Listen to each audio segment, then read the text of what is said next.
Science film international doctor ஐசர்கே கணேஷ் தயாரிப்பில் வருண் நடிக்கும் கௌதம் வாசுதேவ் மேனனின் ஜோஸ்வா இமை போல் காக்க மார்ச் 1 முதல் திரையரங்குகளில். ஞானவாபி மசூதி வழக்கில் தீர்ப்பு.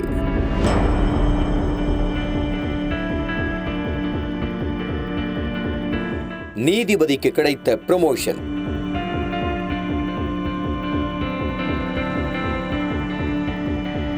கடைசி நாளில் நடந்த பரபரப்பு.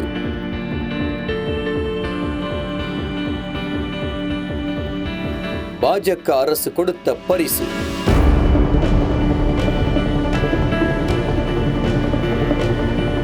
சர்ச்சையை ஏற்படுத்திய விவகாரம்.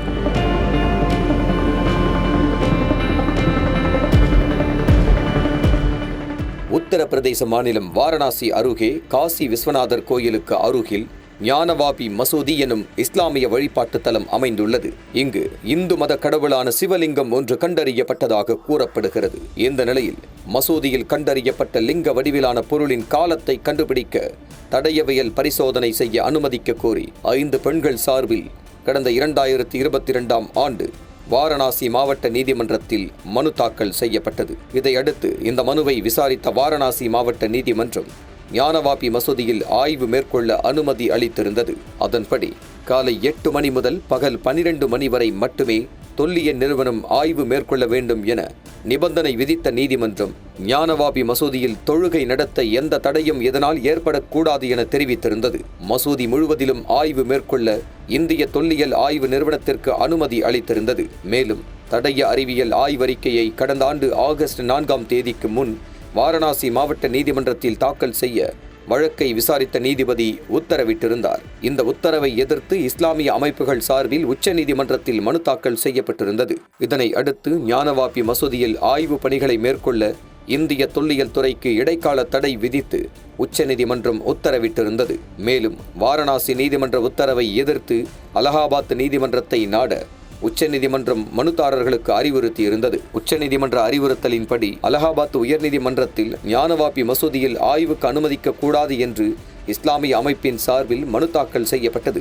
இந்த மனு விசாரணைக்கு வந்தபோது ஞானவாபி மசூதியில் ஆய்வு நடத்த நீதிமன்றம் அனுமதி அளித்ததுடன் மசூதியில் ஆய்வுக்கு அனுமதிக்க கூடாது என்ற இஸ்லாமிய அமைப்பு கோரிய மனுவை தள்ளுபடி செய்து உத்தரவிட்டது. இதனிடையே ஞானவாபி மசூதியில் ஆய்வு நடத்த தொல்லியல் துறைக்கு அனுமதி அளித்ததன் அடிப்படையில் தொல்லியல் துறை ஆய்வாளர்கள் வாரணாசி நீதிமன்றத்தில் அறிக்கை ஒன்றை தாக்கல் செய்தனர். அந்த அறிக்கையில் ஞானவாபி மசூதியில் 55 இந்து தெய்வ சிற்பங்கள் கண்டறியப்பட்டதாக விவரிக்கப்பட்டிருந்தது. இது பெரும் பரபரப்பை ஏற்படுத்தியிருந்தது. இதனை அடுத்து இது தொடர்பான வழக்கு ஜனவரி மாதம் 31ஆம் தேதி அன்று வாரணாசி மாவட்ட நீதிபதி அஜய கிருஷ்ண விஸ்வேஷா முன்பு விசாரணைக்கு வந்தது. அப்போது ஞானவாபி மசூதியின் தெற்கு பகுதியில் இந்துக்கள் வழிபாடு நடத்தலாம் என அதிரடி உத்தரவை பிறப்பித்தார். மேலும் அங்கு வழிபாடு நடத்துவதற்காக அர்ச்சகரை நியமிக்க காசி விஸ்வநாதர் அறக்கட்டளைக்கு உத்தரவிட்டார். வாரணாசி நீதிமன்றத்தின் இந்த தீர்ப்பை எதிர்த்து ஞானவாபி மசூதி நிர்வாகம் சார்பில் அலகாபாத் நீதிமன்றத்தில் மேல்முறையீடு செய்யப்பட்டது. இந்த மேல்முறையீட்டு மனு மீதான விசாரணை கடந்த 26ஆம் தேதி நீதிபதி ரஞ்சன் அகர்வால் முன்பு வந்தது. அப்போது ஞானவாபி மசூதி நிர்வாகம் அளித்த மேல்முறையீட்டு மனுவை தள்ளுபடி செய்து பாதாள அறையில் இந்துக்கள் தொடர்ந்து வழிபாடு செய்ய அனுமதி வழங்கி நீதிமன்றம் உத்தரவிட்டது.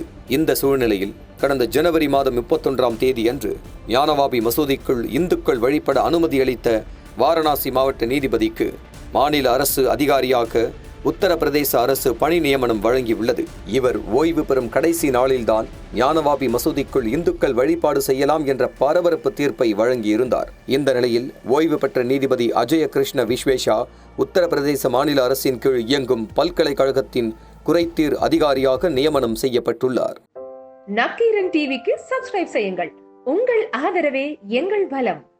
ஆசிரியர்களுக்கு நண்பனாகவும் மாணவர்களுக்கு ஆசானாகவும் திகழும் தேர்வு வழிகாட்டி.